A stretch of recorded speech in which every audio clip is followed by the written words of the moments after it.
There was a time when horror movie monsters had teeth and claws and were undead, and now it feels like a lot of the time they just have clinical diagnoses. Hi, my name's Melody, and today I'm gonna rant about my least favorite trope that I've been noticing in modern horror, which is the trope of, I was a monster all along. Depression was the real enemy. I just get really tired of seeing it. I feel like I've seen it a billion freaking times. If you're a horror fan like me, you've definitely seen this before too. It's usually a woman, and she's grieving. Maybe she's going through a divorce, maybe she's lost her husband, maybe she's lost a child, and then weird things start happening around the house, and then she starts seeing this dark being. Oh no, what could it be? It's your trauma, wrapped in a metaphorical trench coat. And before I get an angry comment section with a mob full of angry, fiery pitchforks, I will say I have seen this trope done really well. It's something that horror used to be based on, and I feel like somewhere along the line we've lost the plot. Sometimes movies where grief and depression are represented in horror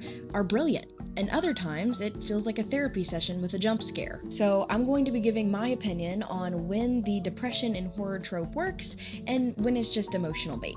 I want to start out by saying that this is not a new idea. Horror has always externalized fear. Zombies represent capital greed, vampires represent sexual repression, and clowns represent clowns. But somewhere along the last 15 years of media, grief and depression in horror media stopped being about subtext and started being the entire villain itself. And what I mean by that is that a lot of modern horror movies follow a pattern. Someone is grieving, something supernatural starts happening, people die, usually they are consumed or contorted by this grief thing. And in the final scene, the main character looks in the mirror, realizes it was her grief all along, and everyone hugs. Okay. It's not that this trope is inherently bad, it's just that lately I feel like it's been handled with the depth of a Tumblr quote. It feels like that these studios are pumping out these mid-budget, low-budget horror movies that have this monster that just represents grief and they expect everybody to clap. Hey guys, this guy supports people with mental illnesses, everybody clap. The amount of movies I've seen with this trope, it's just starting to feel kind of shallow. Now, get ready for some hot takes. You don't have to agree with these, I'm not saying you should, but here are some movies that I think that this trope goes extremely wrong in. Exhibit A is the movie Smile. I'm not going to give too many spoilers, but the gist of Smile is that a cursed entity feeds off of negative energy and spreads from one person to another by forcing people to smile. It literally feels like It Follows and BetterHelp.com had a baby and he does not pay child support. I definitely didn't expect it to be just another trauma metaphor when I went to go see it, and I remember being kind of disappointed in that. The symbolism is just too literal for me. I really did like the monster design at the end, but they should have leaned more into that. Maybe the lore on how that creature came to be. Was it an eldritch being? Why does it feed on horror?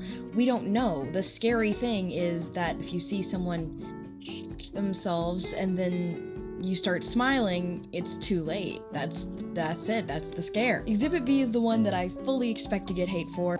Fire away, it's the Babadook. I am just not that impressed with the Babadook. This one's controversial and a lot of people love it, and I understand why, because it definitely was one of the first films I had ever seen that literally showed depression and grief being symbolized as a monster. It was one of the first, okay? So I get it, I understand, but it's one of those things where the symbolism is just so obvious and in your face and heavy. It's like, oh, I really thought that most of the movie was really good, despite the heavy symbolism, but I also remember that on my first watch, I was disappointed in the ending. The whole, you can't really make it go away, you have to nurture it so that it doesn't kill you and it doesn't consume you.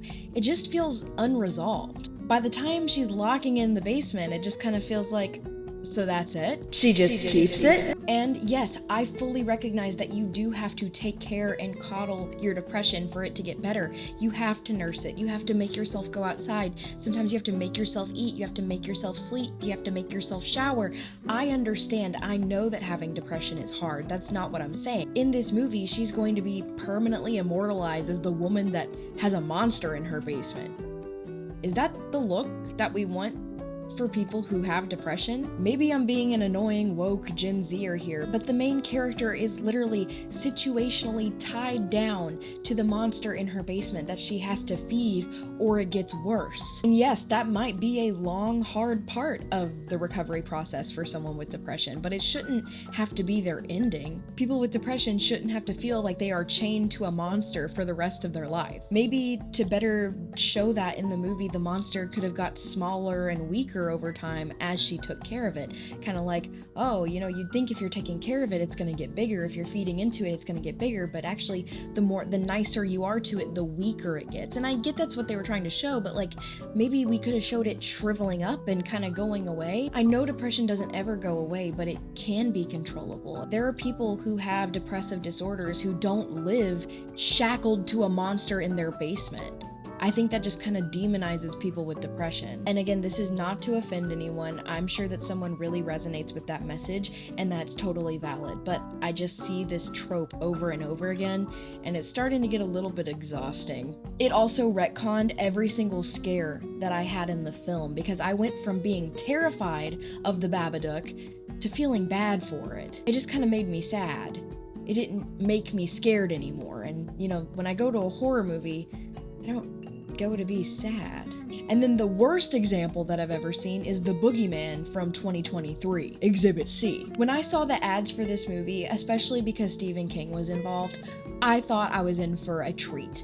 And actually, I'm very disappointed because the monster in the movie has one of the freakiest monster designs I've seen in a long time. But I was disappointed because in the movie, you could barely see him. Most of the time, the monster just kind of manifested as darkness, and you couldn't really get a good glimpse of it. Automatically, that makes me upset that the perfectly good monster design is ruined because you can't see him. And again, the villain is literally darkness, the monster is literally grief again. We just keep seeing it over and over and over again. There's no more substance. The monster doesn't go away until the sadness goes away. Thanks, I was really looking forward to having a turkey sandwich again for dinner. But here's the thing about having depression depicted in horror. When it works, it really works. I'm thinking about the first ever example I've ever seen of this was in Eraserhead. The main character's fear of being a bad husband and a bad father manifesting as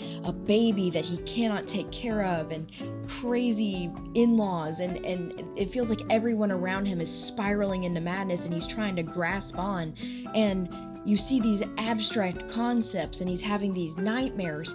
It's a very abstract movie, and I'm not saying it is the pinnacle of cinema. I'm not one of those, you know, film bros, because it's weird, it's a little out there, it's not the best, okay? I will be the first to say it's not the best, but it's one of the most creative, and I gotta give it credit where credit's due. Then there's a good example, in my opinion, which is the movie Hereditary. Generational trauma is the driving antagonist, not just depression itself. Mental illness in the movie Hereditary isn't the monster. The monster is the bloodline. It's the system. Every character represents depression and grief in a different way. Instead of it just being a canned, dark, looming monster in the corner, every single character reacts differently.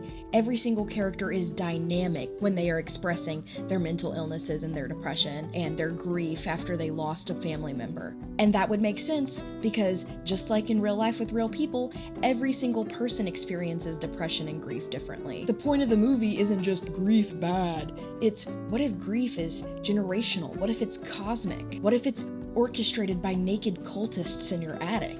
You know, shake it up a little. And I feel like even though the point of the movie is pretty clear, it may not be kind of apparent on the first watch. It's not sitting there tauntingly shaking a bottle of Zoloft in your face. Then, another Ari Aster film, you have Midsommar. Grief isn't the monster, it's the entry point. The horror isn't inside Dani, it's inside the cult that sees her in a vulnerable state and thinks, yes, let's use this to our advantage. It's a movie about Dani's breakup and Dani's grief after her family has died, all wrapped wrapped in a Scandinavian head trip. And most important of all, I feel like it understands that trauma doesn't make you the monster, and trauma isn't the monster, but it does make you vulnerable to people who are monsters. It's not inherently demonizing people with depression or even depression itself. So we've talked a lot about depression and horror and what I think is lazy about the trope and what I think is good about the trope. So breaking it down in conclusion, what is the difference between the good and the bad? I feel like the bad versions of this trope treat trauma like a haunted house. You walk through it, hear a scary noise, get scared, there's a monster, someone gets hurt, hugs all around, roll credits. The good versions show the complexity of depression and show that it manifests in different, unique ways. Really, I feel like when grief is depicted as the big looming monster in the corner, it's just not representative of all the ways that depression, grief, and mental illnesses can present themselves, because everyone's experience with it is unique. They may all be unified by a similar cause, but slapping the title monster on depression is just kind of like, okay. I don't think that the horror genre shouldn't take on topics like mental illness. I clearly think that some of them are done really well, but we've just seen the whole sad girl sees ghost cliche, and cliches are not scary. This has been Hot Takes with Melody on my channel, Melody Ever After. I just made that up. Hot Takes with Melody is not a thing that I do. I'm curious to know what kind of movies you think have good or bad depictions of depression, and if there are any that you disagreed with on this list, I'd like to hear about it below. Again, not trying to yuck anyone's yum here, these are just my opinions. I also just want to add a note at the end of this video that if you are struggling with any kind of mental illness or depression, there are resources that you can go to and you aren't alone, and to keep staying strong. If you liked this video, I would really appreciate a like or a comment, and if you're still here, what's stopping you from catching me in the next one? Maybe you want to subscribe? You've been watching Melody Ever After. Until next time.